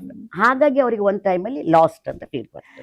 ಇದು ನಾನು ರೀಸೆಂಟ್ ಆಗಿ ನನ್ನ ಒಬ್ರು ಫ್ರೆಂಡ್ ಅನ್ನ ಮೀಟ್ ಆದಾಗ, ನಾನು ದುಬೈಗೆ ಹೋದಾಗ, ಅವರು ಆ ದಿನ ಅವರ ಓಲ್ಡ್ ಫ್ರೆಂಡ್ಸ್ ಜೊತೆ ಎಲ್ಲ ಇದ್ದ ರೀತಿನ ನೋಡಿ ಅವ್ರ ಮಗ ಹೇಳ್ತಿದ್ದಾನೆ, ಅಪ್ಪ ನೀನ್ ಇದೇನಾ ಅಂತ, ನೀನ್ ಹೀಗೂ ಇರ್ತೀಯ, ಇಷ್ಟೊಂದು ಖುಷಿಯಾಗಿ, ಇಷ್ಟೊಂದು ಫನ್ನಿಯಾಗಿ, ಅಥವಾ ಲೈಕ್ ಯಾವತ್ತೂ ನೋಡಿರ್ಲಿಲ್ಲ ಒಬ್ಬ ಸೀರಿಯಸ್ ಅಪ್ಪ, ಒಬ್ಬ ಕೆಲ್ಸಕ್ಕೆ ಹೋಗೋ ಅಪ್ಪ, ಅಷ್ಟೇ ನೋಡಿದ್ ನಾನು ಅಂತ. ಅಂದ್ರೆ ರೆಸ್ಪಾನ್ಸಿಬಿಲಿಟಿ ಅವರನ್ನು ಹಾಗೆ ಮಾಡಿರ್ತದೆ, ತನ್ನನ್ನು ತಾನೇ ಕಳ್ಕೊಂಡ್ಬಿಟ್ಟಿರ್ತಾರೆ. ಹಾಗಾಗ್ಬಾರ್ದು. ಎನಿ ಏಜ್ ಮೇ ಬಿ ನಾವ್ ಏನ್ ಇಷ್ಟಪಡ್ತೀವಿ ಅದಕ್ಕೋಸ್ಕರ ಅಟ್ಲೀಸ್ಟ್ ವೀಕ್ಲಿ ಅಥವಾ ಒಂದು ಡೇ ಅಲ್ಲಿ ಇಷ್ಟು ಟೈಮ್ ಅಂತ ಇರ್ಲೇಬೇಕು. Mental happiness. ಈಗ ಮೇಡಮ್, ಎಷ್ಟೋ ಜನರಿಗೆ ಅಯ್ಯೋ ನಾನೇನಾದ್ರೂ ಈ ಅಪರ್ಚುನಿಟೀಸ್ ಇದ್ದಿದ್ರೆ ಅವಾಗ ನನ್ನ ಟೈಮ್ ಅಲ್ಲಿ ಇದನ್ನೆಲ್ಲ ಮಾಡ್ತಾ ಇದ್ದೆ ಅಂತ ಹೇಳ್ತಾರೆ. ನಿಮಗೆ ಈಗ ಒಂದು 18 years ಆಫ್ ಏಜ್ಗೆ ಹೋಗುವಂತ ಒಂದು ಚಾನ್ಸ್ ಸಿಕ್ಕಿದ್ರೆ ನೀವೇನು ಡಿಫ್ರೆನ್ಸ್ ಕ್ರಿಯೇಟ್ ಮಾಡ್ತಿದ್ರಿ ಅಂತ ನಿಮ್ಗೆ ಅನ್ಸ್ತಾ ಇದೆ ಮೇಡಮ್? ಆಕ್ಚುಲಿ ಅದಕ್ಕೋಸ್ಕರ ನಾನು ಆಸೆ ಪಡ್ತಾ ಇದ್ದೇನೆ. ಈಗಿನ ಎಜುಕೇಷನ್ ಸಿಸ್ಟಮ್ ನೋಡುವಾಗ ನಿಜವಾಗ್ಲೂ ನನಗೆ ಕಾಣ್ತಾ ಇದೆ, ನಾನೀಗ ಸ್ಕೂಲಲ್ಲಿ ಕಲಿತಾ ಇರಬೇಕಿತ್ತು. ಎಷ್ಟು ಚಾನ್ಸಸ್ ಇತ್ತು ನಮ್ಮ ಟೈಮಲ್ಲಿ. ನಮಗೆ ಸ್ಕೂಲ್ ಅಂದರೆ ಇಟ್ಸ್ ಜಸ್ಟ್ ನಾಲೆಡ್ಜ್. ಟೀಚರ್ ಹೇಳಿದ್ದಾನೆ ಕೇಳಬೇಕು, ಕುತ್ಕೊಳ್ಬೇಕು, ಅಲ್ಲಾಡ್ಲಿಕ್ಕಿಲ್ಲ. ಈಗ ಹಾಗಲ್ಲ. ಆಕ್ಟಿವಿಟೀಸ್, ಪ್ರಾಜೆಕ್ಟ್ಸ್, ಫ್ರೀ ಮೂಮೆಂಟ್, ಪ್ರತಿ ಒಂದು ನಿಮ್ಮತನವನ್ನು ತೋರಿಸ್ಕೊಳ್ಳಿಕ್ಕೆ ನಿಮಗೆ ಚಾನ್ಸಸ್ ಸಿಗ್ತಾ ಇದೆ. ಸೊ ನಾನು 18 ಆಗಿದ್ದರೆ I would learn all these skills to impart to students. ಇದನ್ನೆಲ್ಲ ಕಲ್ತುಕೊಂಡು ನನ್ನ ಸ್ಟೂಡೆಂಟ್ಸಿಗೆ ಕೊಡಲಿಕ್ಕೆ ಬರ್ತಾ ಇದೆ. ಬಟ್ ಆಸ್ ಐ ಸೆಡ್, ನಾನು 10 ಆಗಿದ್ರೆ ನಾನು ಕಂಪ್ಲೀಟ್ಲಿ ಎಂಜಾಯ್ ಮಾಡ್ತಾ ಇದ್ದೆ life, and I would be totally a different person. Super. ಎಷ್ಟೋ ಜನರಿಗೆ ಆ ಟೈಮಿದು ಮಹತ್ವನೇ ಗೊತ್ತಾಗಲ್ಲ. ಲೈಫ್ ಅಂದ್ರೆ ಏನು, ಒಂದು ಪರ್ಪೋಸ್ ಇಟ್ಕೊಂಡು ಹೋಗ್ಬೇಕು, ಇದು ಗೊತ್ತಾಗೋದಕ್ಕಿಂತ ಮುಂಚೆ ಲೈಫೇ ಮುಗ್ದೋಗತ್ತೆ. ಎಸ್. ಅದು ಬೇಜಾರಿನ ವಿಷಯ. ನಾನು ಎಲ್ಲೋ ಓದಿದ್ದೆ, 21ನೇ ವಯಸ್ಸಿನಲ್ಲಿ ಒಬ್ಬ ಸೇವಿಂಗ್ಸ್ ಬಗ್ಗೆ ಕಲ್ತ್ಕೊಂಡಿದ್ರೆ ಅಟ್ ಪ್ರೆಸೆಂಟ್ 21 ಇಯರ್ಗೆ 42-43ಗೆ ರಿಟೈರ್ಮೆಂಟ್ ತಗೋಬಹುದು ಅವನ ಉದ್ಯೋಗದಿಂದ ಅಂತ. ಆಗ ಕೆಲವ್ರು ಕೇಳ್ತಾರೆ, ಯಾಕೆ ರಿಟೈರ್ಮೆಂಟು, ಜೀವಮಾನದವರೆಗೂ ಕೆಲಸ ಮಾಡ್ತಾ ಇರ್ಬೇಕಲ್ಲ ಅಂತ. ನಾನು ಅವಾಗ ಹೇಳ್ಬೋದು, ನೋಡಿ, ಫಿನಾನ್ಷಿಯಲ್ ಸ್ಟೆಬಿಲಿಟಿಯೇ ಬೇಕು ಅಂತಿದ್ರೆ ಅವನು ಒಳ್ಳೆ ಕೆಲಸ ಮಾಡಿ ಅವನಿಗೆ ಬೇಕಾದಂತ ಹಣವನ್ನ ಉಳಿಸ್ಕೊಂಡ್ರೆ ಆಮೇಲೆ ಅವನ ಪ್ಯಾಷನ್ನ ಪರ್ಸ್ಯೂ ಮಾಡ್ಬೋದು, ಸೋಷಿಯಲ್ ಸರ್ವಿಸ್ ಮಾಡ್ಬೋದು, ಸಮಾಜಕ್ಕೆ ಏನಾದ್ರೂ ವಾಪಸ್ ಕೊಡ್ಬೋದು. ಅವ್ನು ಖುಷಿಯಾಗಿರೋದಕ್ಕೆ ಏನ್ ಮಾಡ್ಬೇಕು, ಪ್ರಪಂಚ ಸುತ್ತಬೇಕು ಅಂತ ಆಸೆ ಇರುತ್ತೆ, ಜಾಬಲ್ಲಿ ಇಟ್ಕೊಂಡು ಮಾಡೋದಕ್ಕಾಗೋದಿಲ್ಲ ಅಲ್ವಾ? ಎಷ್ಟೋ ಜನ ಇದನ್ನು ಮಾಡ್ತಾ ಇದ್ದಾರೆ ಆಲ್ರೆಡಿ. ನನಗೆ ಗೊತ್ತಿಲ್ಲ ಹಾಗೆ ನಮ್ಮ ಸರ್ಕಲ್ ಅಲ್ಲಿ ಕಾರ್ಪೊರೇಟ್ ವರ್ಲ್ಡ್ ಅಲ್ಲಿ ಇದ್ದವರೆಲ್ಲ ಬಹಳ ಬೇಗ 52 ಅಲ್ಲಿ ರಿಟೈರ್ಮೆಂಟ್ ತಗೊಂಡು ಅವರ ಹಳ್ಳಿಗೆ ಹೋಗಿ ದೊಡ್ಡ ಜಾಗ ತಗೊಂಡು ಹ್ಮ್. ಅನಿಮಲ್ ರೇರಿಂಗ್, ವಾಹ್. ಹಾರ್ಟಿಕಲ್ಚರ್ ಇದನ್ನೆಲ್ಲ Yes. ಅಂದ್ರೆ ಅವರ ಆ ಮೂಲ ಅಲ್ಲಿತ್ತು ಹ್ಮ್. ಗದ್ದೆಯಲ್ಲಿ. ಅವ್ರಿಗೆ ಜಾಬಿಗೋಸ್ಕರ ದುಡ್ಡಿಗೋಸ್ಕರ ಎಲ್ಲ ಹೊರಗೋಗಿದ್ರು ಬೇರೆ ದೇಶಕ್ಕೆಲ್ಲ. ಈಗ ಬಂದು ಪುನಃ Second innings. ಲೈಫ್ ಮುಗಿಯೋದಿಲ್ಲ, ಲೈಫ್ ಶುರು ಆಗ್ಬೇಕು. ಇವನ್ ಮತ್ತು ನೀವು ಹೇಳಿದಾಗೆ ಫಿನಾನ್ಷಿಯಲ್ ಲಿಟ್ರಸಿಗೆ ಬರುವಾಗ this is the one more addition. It is a subject ಈಗ ಸ್ಕೂಲಲ್ಲಿ ಒಕೇಶನಲ್ ಸಬ್ಜೆಕ್ಟ್ ಆಗಿ ಫಿನಾನ್ಷಿಯಲ್ ಲಿಟ್ರಸಿನ ಇಂಟ್ರೊಡ್ಯೂಸ್ ಮಾಡಿದ್ದಾರೆ CBSE ಅಲ್ಲಿ. ಅಲ್ಲಿ ಅವರಿಗೆ ಸೇವಿಂಗ್ಸ್ ಬಗ್ಗೆ ಎಲ್ಲ ಎಜುಕೇಶನ್ ಸಿಗ್ತಾ ಇದೆ. ಸೊ ನಾನು ಅದಕ್ಕೆ ಈಗಾಗಲೇ ಹೇಳಿದ್ದೆ, ಮೊದ್ಲೇ ಇರ್ಲಿಲ್ಲ, ಇಲ್ಲಿವರೆಗೂ ಕಲಿತಂತವರಿಗೆ ಅದು ದೊಡ್ಡ ಮಿಸ್ಸಿಂಗ್. ಅದು ಇಲ್ಲ ಲೈಫ್ ಅಲ್ಲಿ ಅದು ನೀವು ದೊಡ್ಡದಾದ್ಮೇಲೆ ನಿಮ್ಗೆ ಫೈನಾನ್ಷಿಯಲ್ ಪ್ರಾಬ್ಲಮ್ ಸಿಗುವಾಗ್ಲೇ ಸೇವ್ ಮಾಡ್ಕೊಂಡಿರ್ಬೇಕಾಗಿತ್ತು ಅಂತ. ಆಗ ನೀವು ಪ್ರಿಪೇಂಟ್ ಆಗ್ತೀರಿ. ಈಗ ಹಾಗಲ್ಲ, ಇದನ್ನ ಹೈಸ್ಕೂಲಿಂದಲೇ 6th 7th ಇಂದಲೇ ಈ ನಾಲೆಜ್ ಮಕ್ಕಳಿಗೆ ಸಿಗ್ತಾ ಇದೆ. ನಿಜ. ಈಗ ನಾವು ಮ್ಯಾಂಡೇಟರಿ ಸಬ್ಜೆಕ್ಟ್. ಇದನ್ನೆಲ್ಲ ನೋಡಿದಾಗ ಅನ್ಸುತ್ತೆ ನಾವು ಎಲ್ಲರೂ ಕೂಡ 18ಗೋ 16ಗೋ ಪುನಃ ಹೋಗ್ಬೇಕು ಅಂತ ಅಲ್ವಾ? ಹೆಚ್ಚಿನ ಪೇರೆಂಟ್ಸ್ಗೆ, ಈವನ್ ಟೀಚರ್ಸ್ ಅಥವಾ ಸ್ಕೂಲ್ಸ್ಗಳು ಎಲ್ಲರೂ ಅಂಕದ ಹಿಂದೆ ಓಡ್ತಾರೆ ಅನ್ನುವಂತ ಮಾತಿದೆ. ನಿಜವಾಗ್ಲೂ ಅಂಕಗಳು ಒಬ್ಬ ವ್ಯಕ್ತಿಯನ್ನ ರೂಪಿಸುತ್ತಾ ಅಥವಾ ಅವನ ಸ್ಕಿಲ್ಸ್, ಆಲ್ರೆಡಿ ಹೇಳಿದಿರಿ ನೀವು ಇದನ್ನ, ನಿಜವಾಗಿಯೂ ಅವನು ಒಬ್ಬ ವಿದ್ಯಾರ್ಥಿ, ವಿದ್ಯಾವಂತ ಅಂತ ಅನ್ನಿಸ್ಕೋಬೇಕು ಅಂತಂದ್ರೆ ಅವನು ಹೇಗಿರ್ಬೇಕು ಕಲಿಕೆಯ ಜೊತೆಗೆ? ಅಂಕಗಳು ಬೇಕು, ಅಂಕಗಳನ್ನು ಟೋಟಲಿ ನೆಗ್ಲೆಕ್ಟ್ ಮಾಡ್ಲಿಕ್ಕೆ ಆಗುದಿಲ್ಲ. ಅಂಕಗಳು ಬೇಕು, ಬಟ್ ಅಂಕಗಳ ಜೊತೆಗೆ ಸ್ಕಿಲ್ಸ್ ಬೇಕು. ಅಂಕ ನಿಮ್ಗೆ ಒಂದು ಫೌಂಡೇಶನ್ ಕೊಡ್ತದೆ, ನಿಮ್ಗೆ ಬೆಳಿಲಿಕ್ಕೆ, ಆ ಫೌಂಡೇಶನ್ ಮೇಲೆ ಬೆಳಿಲಿಕ್ಕೆ ಸ್ಕಿಲ್ಸ್.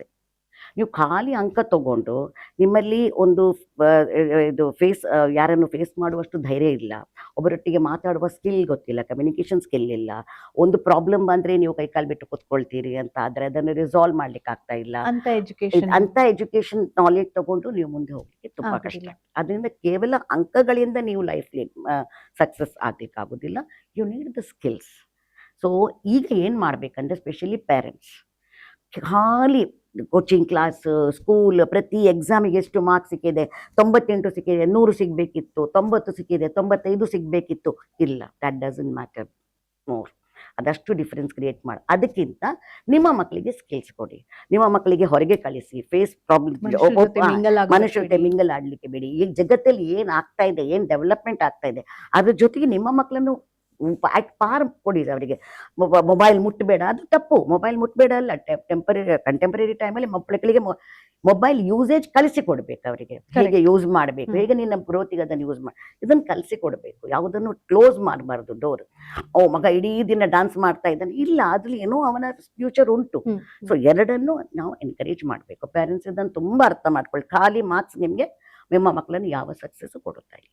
100% ಲೈಫ್ ಅನ್ನೋ ಯೂನಿವರ್ಸಿಟಿಯಲ್ಲಿ ಮಾರ್ಕ್ಸ್ ತಗೊಳ್ಳಿ, ಅದ್ರಲ್ಲಿ ವಿನ್ ಆಗಿ. Life education is not for marks, it's for transformation. It's not for formation, it's for transformation. Yes madam, ಈಗ ಏನಾದ್ರೂ ಒಂದು ವೃತ್ತಿ ಜೊತೆಗೆ ಬೇರೆ ಏನೋ ಒಂದು ಸೆಕೆಂಡ್ ಪಾರ್ಟ್ ಟೈಮ್ ಜಾಬ್ ಏನಾದ್ರೂ ಇರಬೇಕು, ಸೈಡ್ ಹಸಲ್ಸ್ ಅಂತ ಹೇಳ್ತಾರೆ. ಇದು ಈಗ ಟ್ರೆಂಡ್ ಆಗ್ತಾ ಇದೆಯಾ ಅಥವಾ ನಿಜವಾಗಿಯೂ ಲೈಫಿಗೆ ಇದರ ಅಗತ್ಯತೆ ಇದೆ ಅಂತ ನಿಮ್ಗೆ ಅನ್ಸುತ್ತಾ? ನೀವು ನೋಡಿದ ಹಾಗೆ ಒಂದೇ ಜಾಬ್ ಮಾಡಬೇಡಿ, ನೀವು ಸೆಕೆಂಡ್ ಸೋರ್ಸ್ ಆಫ್ ಇನ್ಕಮ್ ಬೇಕು ಅಂತ ಯಾಕೆ ಹೇಳ್ತಾರೆ? ಅಗತ್ಯ ಇದೆ. ಯಾಕಂದ್ರೆ ನೀವು ಕಲಿತಾ ಇದ್ದೀರಿ, ಅದು ಪ್ರಾಕ್ಟಿಕಲ್ ಎಕ್ಸ್ಪೀರಿಯನ್ಸ್ ನೀವು ಮಾಡ್ತಾ ಇದ್ದೀರಿ. ಒಂದು ಶಾಲೆಗೆ ಹೋಗೋ ಹುಡುಗ, ಒಂದು ಕಾಲೇಜ್ ಹುಡುಗ ಒಂದು ಟ್ಯೂಷನ್ ಕೊಡ್ತಾ ಇದ್ರೆ ಅವನಲ್ಲಿ ಮತ್ತೆ ಕಲಿತಾ ಇದ್ದಾನೆ. ಪಿಯರ್ ಲರ್ನಿಂಗ್ ಅಂತ ನಾವೇನು ಹೇಳ್ತೇವೆ, ಅದು ಅಲ್ಲಿ ಅಡಾಪ್ಟ್ ಆಗ್ತಾ ಇದೆ. ಸೊ ಒಂದು ನಿಮ್ಗೆ ಅದು ನಾಲೆಜ್ ಕೊಡ್ತಾ ಇದೆ, ಒಂದು ಫಿನಾನ್ಷಿಯಲಿ ಹೆಲ್ಪ್ ಆಗ್ತಾ ಇದೆ ಅಲ್ಲ, ನಿನ್ನ ಫೀಸ್ ಕಟ್ಟಲಿಕ್ಕೆ ಅಥವಾ ಏನೋ ನಿನ್ನ ಪಾಕೆಟ್ ಮನಿಗೆ, ನಿನ್ನ ಪೇರೆಂಟ್ಸಿಗೆ ಡಿಪೆಂಡ್ ಮಾಡಿ. ಈಗಿನ ಕಾಲ ಹೇಗೆ ಅಂದರೆ ಮಕ್ಕಳು ಸ್ವಲ್ಪ ಕೈ ಚಾಚಲಿಕ್ಕೆ ಹಿಂದೆ ಇಟ್ಟಾಗ್ತಾರೆ. ಅದನ್ನು ಓಪನ್ ಆಗಿ ಹೇಳಲಿಕ್ಕೆ hesitate, specially Self adolescence, respect. Self respect, ಎಲ್ಲೋ ಈಗೋಗ ಅವರಿಗೆ ಇದಾಗ್ತಾ ಇದೆ. ಸೊ ಆ ಟೈಮಲ್ಲಿ ಇದು ಅವರಿಗೆ ಹೆಲ್ಪ್ ಆಗ್ತಾ ಇದೆ. So it's not A trend, it's important ಅಂತಲೇ ಹೇಳ್ಬೋದು. It's necessary. ಅವ್ರು ಮಾಡೋದು ಒಳ್ಳೆಯದು. ಎರಡು ತುಂಬ ಪರ್ಪಸ್ ಅದನ್ನು ಸರ್ವ್ ಮಾಡ್ತಾ ಇದೆ. ನೀವು ಡಾನ್ಸ್ ಕಲಿಸ್ತಾ ಇದ್ದೀರಿ ಯಾರಿಗೋ, ನಿಮ್ಮಲ್ಲಿ ಆ ಟ್ಯಾಲೆಂಟ್ ಇದೆ, ನೀವು ಅದನ್ನು ಯೂಸ್ ಮಾಡ್ತಾ ಇದ್ದೀರಿ, ನಿಮ್ಗಲ್ಲಿ ಸ್ಯಾಟಿಸ್ಫ್ಯಾಕ್ಷನ್ ಸಿಗ್ತಾ ಇದೆ, ಹಣವೂ ಬರ್ತಾ ಇದೆ. ಇಟ್ಸ್ ಗುಡ್, ಖಂಡಿತ. It's good. ಆ್ಯಕ್ಚುಲಿ ಇದನ್ನು ಎಲ್ಲ ಅಬ್ದುಲ್ ಕಲಾಂ ಹೇಳ್ತಾ ಇದ್ರು, 25% ಆಫ್ ದ ಸ್ಕೂಲ್ ಟೈಮಲ್ಲಿ ಅವರಿಗೆ ನಾಲೆಜ್ ಕೊಡಬೇಕು, 25% ಅವರಿಗೆ ಇಂಟರ್ನ್ಶಿಪ್ ಕೊಡಬೇಕು. That will help. ಎಸ್, ಅತಿ ಹೆಚ್ಚು ಜನ ಬದುಕುವಂತಹ ಒಂದು ಪ್ಲೇಸ್ ಒಕಿನಾವಾ ದ್ವೀಪ ಅಂತ ಜಪಾನ್ನಲ್ಲಿ. ಅಲ್ಲಿ ಒಂದು 120-130 ವರ್ಷಗಳ ತನಕ ಬದುಕ್ತಾರಂತೆ ಆ ಜನ. ಅಲ್ಲಿ ಅವ್ರು ಹೇಳ್ತಾರೆ, ನಿನ್ಗೆ ಒಂದು ಪ್ರೊಫೆಷನ್ ಇದ್ರೂ ಸೆಕೆಂಡ್ ಉದ್ಯೋಗ ಅಂತ ನೀನ್ ಇಟ್ಕೋಬೇಕು, ಏನಿಲ್ಲ ಅಂತಂದ್ರೂ ಒಂದು ಕೈ ತೋಟ ಆದ್ರೂ ಇರ್ಬೇಕು ಅಂತ. ಒಂದ್ ವೇಳೆ ಆ ಜಾಬನ್ನ ನೀನ್ ಕಳ್ಕೊಂಡ್ರು ನಿನಗೆ ಇದು ಕೈ ಹಿಡಿಯುತ್ತೆ, ನೀನು ಊಟ ಮಾಡದೆ ಉಪವಾಸ ಮಲಗೋ ಹಾಗೆ ಆಗಲ್ಲ ಅಂತ. ಎಷ್ಟೋ ಜನ ನೋಡಿ ಇಮಿಡಿಯೇಟ್ ಆಗಿ ಏನಾದ್ರೂ ಜಾಬ್ ಕಳ್ಕೊಂಡ್ರೆ ಇವತ್ತು ನಾಳೆ ಏನು ಅಂತ ಈಗ ನಾವು ಫೇಸ್ ಮಾಡ್ತಾ ಇದೀವಿ AI ಯುಗದಲ್ಲಿ. ಎಷ್ಟೋ ಕಡೆ ಜಾಬ್ ದಿವಸಕ್ಕೆ 30,000 3,000 ಬರುತ್ತೆ. ಗೋ ಗೆಟ್ ಲಾಸ್. ಅವ್ರಿಗೆ ಏನೋ ಒಂದು ನೆಕ್ಸ್ಟ್ ಆಪ್ಷನ್ಗೆ ರೆಡಿ ಇರಬೇಕು. ಈಗ ಎಷ್ಟೋ ಜನ ಪೇರೆಂಟ್ಸ್ಗೆ ನನಗೆ ಅದನ್ನ ಮಾಡೋದಕ್ಕಾಗ್ಲಿಲ್ಲ, ನನ್ನ ಮಗ ಅಥವಾ ನನ್ನ ಮಗಳು ಇದನ್ನ ಮಾಡ್ಬೇಕು ಅನ್ನೋದಿರುತ್ತೆ. ಅದಕ್ಕೋಸ್ಕರ ಚಿಕ್ಕ ವಯಸ್ಸಿನಿಂದ ನನಗಂತೂ ಆಗ್ಲಿಲ್ಲ, ನೀನ್ ಓದ್ಬೇಕು, ನೀನ್ ಅದೇ ಆಗ್ಬೇಕು, ಇದೇ ಆಗ್ಬೇಕು ಅಂತ ಪರ್ಟಿಕ್ಯುಲರ್ ಆಗಿ ಹೇಳ್ತಿರ್ತಾರೆ. ಪಾಪ ಮಕ್ಳಿಗೋ ಅದ್ರಲ್ಲಿ ಇಂಟ್ರೆಸ್ಟೇ ಇರೋದಿಲ್ಲ.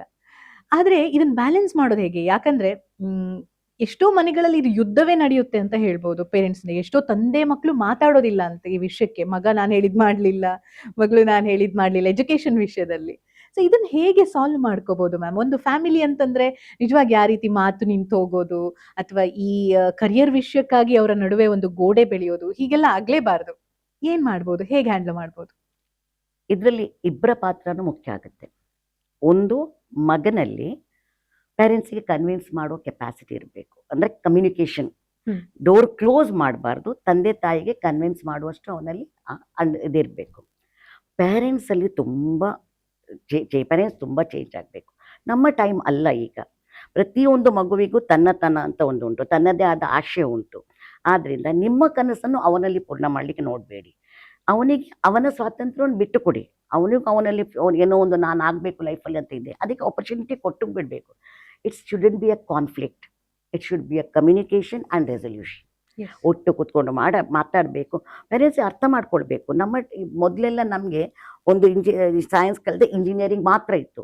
ಈಗ ಹಾಗಲ್ಲ, ಸೈನ್ಸ್ ಕಲಿತೆ ಅದಕ್ಕೆ 100 ಆಪ್ಷನ್ಸ್ ಇದೆ. ಅವ್ನು ತಗೊಳ್ಳಿ ಸೈನ್ಸ್ ಸ್ಟ್ರೀಮ್, ಮುಂದೆ ನಿಮ್ಮ ಇದಕ್ಕೂ ಬರ್ಬೋದು. ಯಾಕಂದ್ರೆ ಅಲ್ಲಿ ವೈಡ್ ರೇಂಜ್ ಆಫ್ ಚಾಯ್ಸಸ್ ಇದೆ, ಅಲ್ಲಿ ಅವನು ಮಾಡ್ಬೋದು, ಅಲ್ಲಿ ತಗೊಳ್ಬೋದು ಅವನು ಏನಾದ್ರೂ ಆದ್ರಿಂದ ನೀವೇ ಹೇಳಿದ ಗೇಟ್ ದಾಟಬಾರ್ದು, ಅದು ತಪ್ಪು. ಪೇರೆಂಟ್ಸ್ ಅವರಿಗೆ ಬಿಟ್ಟು ಕೊಡಿ, ಅವರ ಫ್ಯೂಚರ್ ಅವ್ರು ಮಾಡಿ. ಮತ್ತು ನೀವು ಯಾವಾಗಲೂ ಸಪೋರ್ಟಿಗೆ ನಿಲ್ಲಿ. ಮತ್ತು ಕೆಲವು ಪೇರೆಂಟ್ಸ್ ಏನಂತ ತಿಳ್ಕೊಳ್ತಾರೆ ಅಂದರೆ, ಈ ಮಗ ಓದ್ತಾ ಇದ್ದಾನೆ, ಇವನು ನನಗೆ ಹಣ ಹಾಕಿ ಸಾಕಾಯ್ತು, ಒಂದು ಓದು ಮುಗಿಯುವುದಿಲ್ಲ ಅಂತ. ಆದರೆ ಅದಕ್ಕೆ ಅಷ್ಟೇ ಗ್ರೋತ್ ಇರ್ತದೆ. ಫಾರ್ ಎಕ್ಸಾಂಪಲ್ IAS IPS ಮಾಡಬೇಕು ಅಂತಂದ್ರೆ 1 ವರ್ಷದಲ್ಲಿ ಸಾಧ್ಯ ಇಲ್ಲ. ಎಷ್ಟೋ ಮಕ್ಕಳು ಪಾಪ ಮಾಡೋದಕ್ಕೆ ಹೋಗ್ತಾರೆ, ಆದ್ರೆ ಅವ್ರಿಗೆ ಫ್ಯಾಮಿಲಿಯಿಂದ ಫಿನಾನ್ಷಿಯಲ್ ಸಪೋರ್ಟ್ ಆಗಲಿ, ಮಾನಸಿಕವಾಗಿ ಸಪೋರ್ಟ್ ಇರೋದಿಲ್ಲ. ನೀನ್ ಬೇಗ ಜಾಬಿಗೆ ಸೇರು, 2 ವರ್ಷದಿಂದ ಓದ್ತಾ ಇದೆಯಾ, ನೀನ್ ಆಗೋದಷ್ಟರಲ್ಲೇ ಇದೆ. ಇದು ಸಹ ನಾನು ನೋಡಿದೀನಿ ಎಷ್ಟೋ ಜನರಲ್ಲಿ ಹಿಂಗಾಗಿ. ಇದು ಮೋಸ್ಟ್ಲಿ ಕಾಣೋದು CA ಅಲ್ಲಿ ಸಹ ಕಾಣ್ತೇವೆ ನಾವು. CA and competitive exam.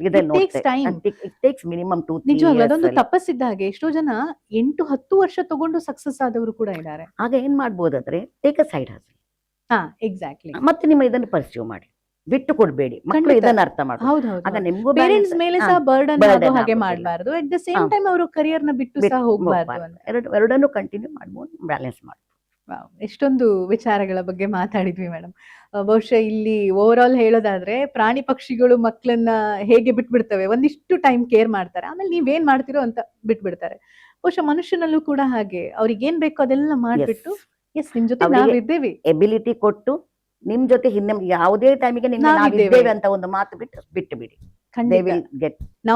ನಾವು ಕಟ್ಟಿ ಹಾಕಿದಷ್ಟು ಅದು ಉಸಿರುಗಟ್ಟಿಸೋ ವಾತಾವರಣ ಮತ್ತದು ಬ್ರೇಕ್ ಆಗ್ಬಿಡುತ್ತೆ ಅಂತ.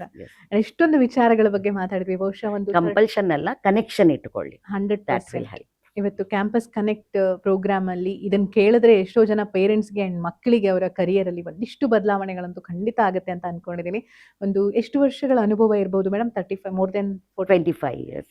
25 years ಆಫ್ ಎಕ್ಸ್ಪೀರಿಯನ್ಸ್ ಒಂದು ಎಜುಕೇಶನ್ ಫೀಲ್ಡ್ ಅಲ್ಲಿ ಇದ್ಕೊಂಡು ನೀವು ಕಲ್ತಿರುವಂತಹ ನಾಲೆಜ್ ಅನ್ನ ಇವತ್ತು ನಮ್ಮ ಜೊತೆ ಹಂಚ್ಕೊಂಡಿದ್ದೀರಾ. ಅಂಡ್ ನಿಮಗೆ 92.7 ಬಿಗ್ ಎಫ್ ಎಂ ಪರವಾಗಿ ಥ್ಯಾಂಕ್ಸ್ ಹೇಳ್ತಾ ಇದ್ದೀನಿ. Thanks for making me be here. Thank you very much. Thank you ma'am, thank you very much.